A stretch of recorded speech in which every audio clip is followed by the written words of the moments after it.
This is the Niesmann Bischoff iSmove 6.9e motorhome.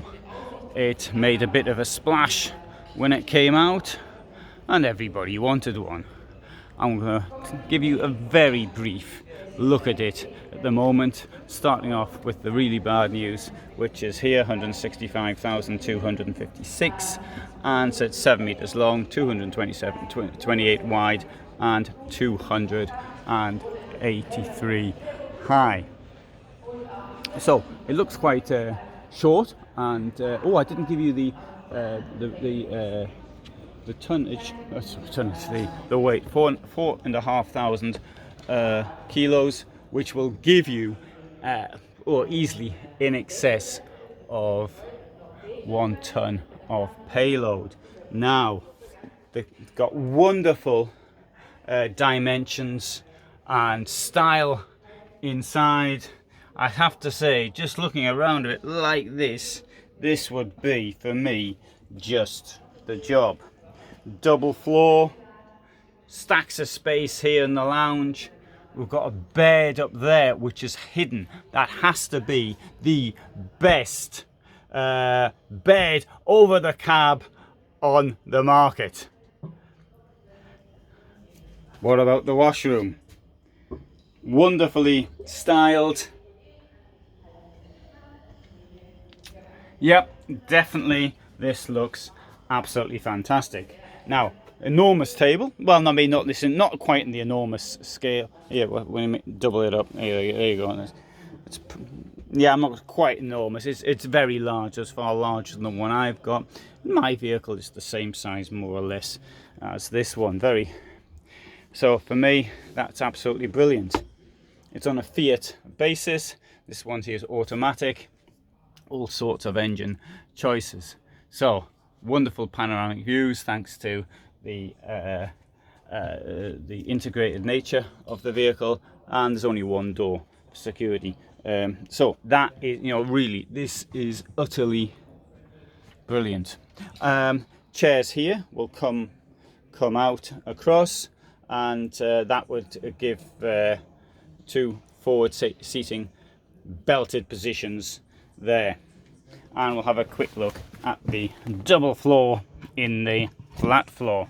There you go. You've got your water there, your fresh water, and down here you've got the fresh water as well. Now, by the way, in the description you will find more information. I say that because there's a lot about this vehicle I cannot remember. So there you go, I've told you all the good stuff. Have a look up here as well, show you that. It's not a German layout, this one, it's an odd layout. And in there as well, it's a wardrobe which will also lift up. There you go. Although I think it would be better if the cushions were different, if there were separate cushion for that. Right, everything's good. This can also close here as well, and here's another little interesting. This thing here will also lift up electronically, so it's got all of these good points. Look at this wonderful kitchen as well, 2 burners. This thing here will come out. The kitchen extends as well. This bit here comes out, but I forgot how to do it now. And we've got this extension as well, and this thing to put in there. There you go. Wonderful. That's the best sink on the camper van market. So all these good things about it. But, and this is the problem. It's had many things. People have got them and things have just gone wrong. Electric's not working. It's too complicated. This thing here which will lift up, and then sometimes it doesn't. We've got here the chairs here which come out, but they have been known to break. The problem is the feedback that's come to me from this vehicle has been negative, and that it's really such a pity, because it's so it looks so lovely. A television here integrated into the wall. The design, this is the best design of any motorhome that I know of. If only it worked.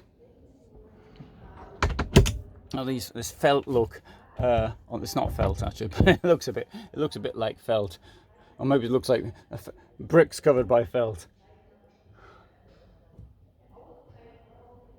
It's just not fit for purpose, and this is the problem with it. Just such a pity. So I would like to have said something else about it, being more positive. Oh, here you go. I've worked out how this works now.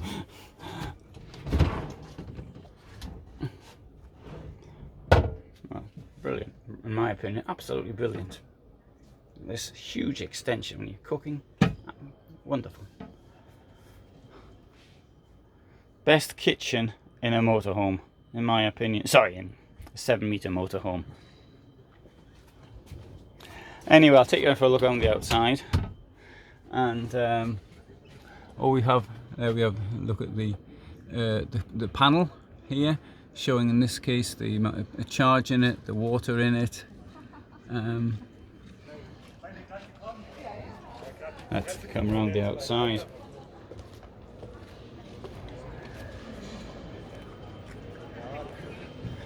Wonderful large garage. I think, if memory serves me correctly, this is 350 kilos. You haven't got an opening on that side.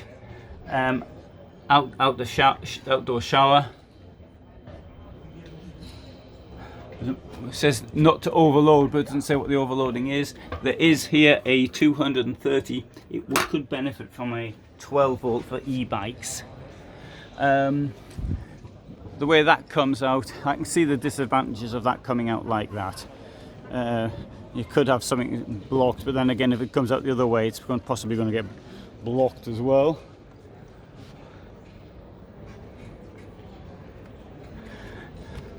And it definitely could benefit from another door there.